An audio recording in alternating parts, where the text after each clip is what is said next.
Hey guys. Man, gnats are everywhere. Anyway, so I'm hiking out here at the Green Swamp, and it's a little day trip. Let's have some fun, whatever. Anyway, a lot of people have been asking about fatwood, so I guess I'm doing like a 3-mile hike. So on this hike, I've been seeing a lot of broken pine trees. So I thought, just pause for a little bit. I'm probably a mile and a half, 2 miles in, and show you guys, real easy ways to find fatwood. So there's a stump right over there. So we're gonna go cut into it, see what we can find.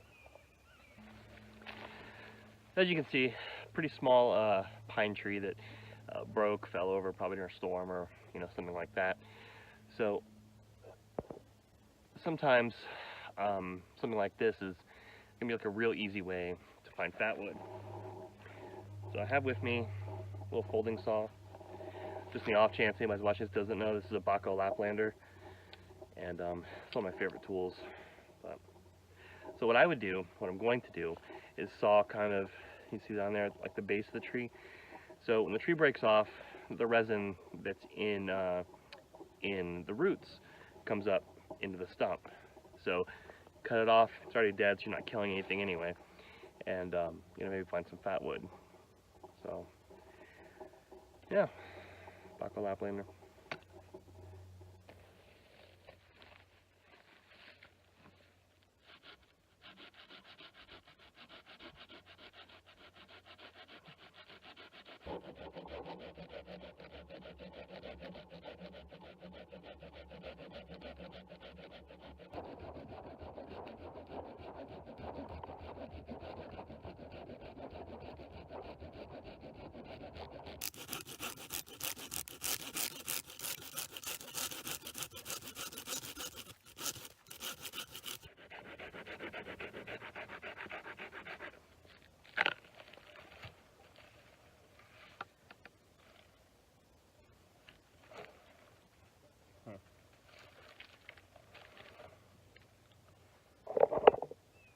So you see,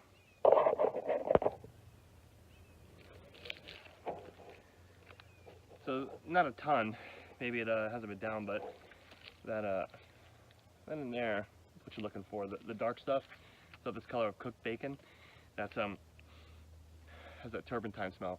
Anyway, that's kind of what you're looking for, and I don't need it, but what I could do is I could cut it off, say here, cut it up, then I can have pieces for my fire kit.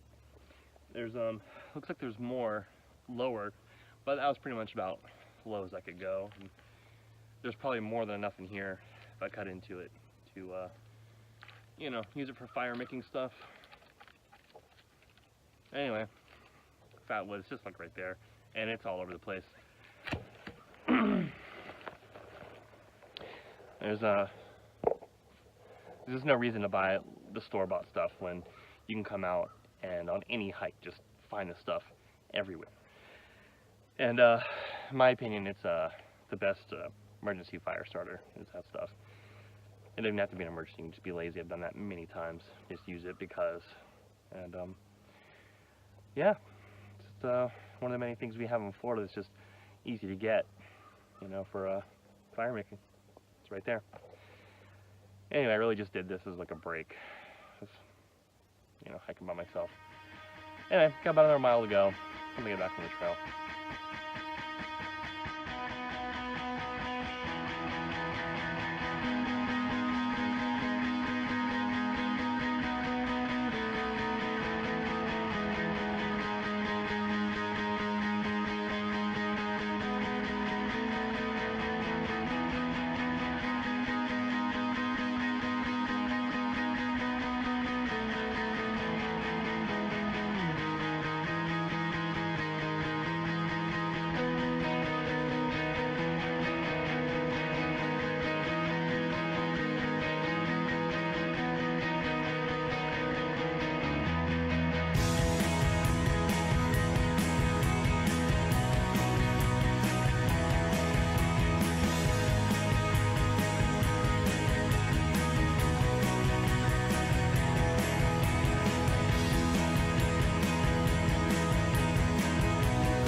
this is a drive-in site, you know, it's where we did the last big like bushcraft meetup. But in order to drive in, you have to have a gate code. So you can only get the gate code if you do a reservation to camp, and I didn't do that. Plus, I wanted to hike, you know, look for stuff on the trail. I didn't film it, but there were a couple down oaks that had some mushrooms on it. I'm like 99% sure one was turkey tail, which has like medicinal property, you know, type stuff. And anyway, I won't talk about the stuff I didn't film because whatever. Anyway, so this spot has this well pump. Got water. So there's also a river back there, but this is obviously cleaner, tastes better, that kind of thing. I recently switched from a Sawyer Mini to the Sawyer Squeeze. The flow rate is much higher out of this. Anyway, so I'm going to filter some water.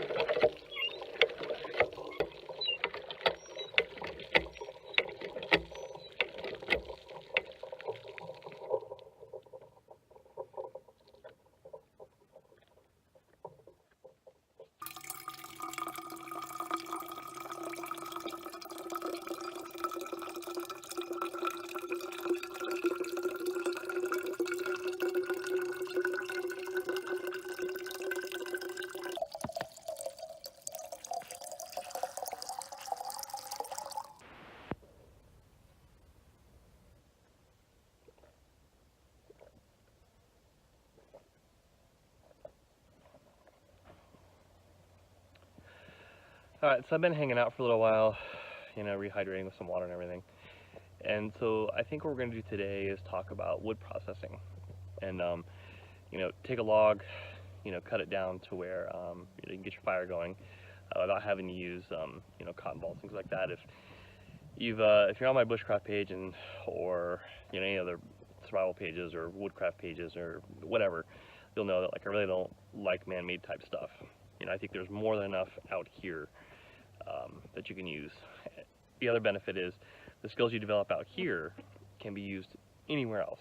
So, you know, you can go into the Pacific Northwest, you can go to the Smoky Mountains, you can go wherever and use like these same skills and, you know, get your fire going without having to worry about, you know, if your lighter dies or, you know, whatever. So, anyway, I'm going to go scout for some wood and see what I can find, and I'll get the tools out, do that whole thing. Alright guys, so I walked just like 10 feet away, you know, from the camps into the bushes, woods, God. And found this down tree. I have Bucko Laplander again, and SC6, my go-to knife. Anyway, I check it. It's definitely dry, definitely dead, obviously, because it's on the ground. But it's also suspended, which means it's going to rot slower, I guess. You know, if you've gathered firewood in Florida, you know, things on the ground a lot of times, you know, they seem to like hit the ground rotten. So, not hit the ground running, hit the ground rotten. So, what I'm going to do is just take a section, maybe what I'm looking for is parts that aren't as knotty. So maybe like from here to like here, you know, a good little section, which would be enough to get like a regular fire going. But, so the weight, as you can see, is suspended this way. Down there's the root. So that part down there is on the ground, which means it's suspended and being held up by this tree. So gravity is already trying to pull this down. So I'm going to cut this side instead of that side. That makes sense because gravity is working with it. So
that took way longer than I thought.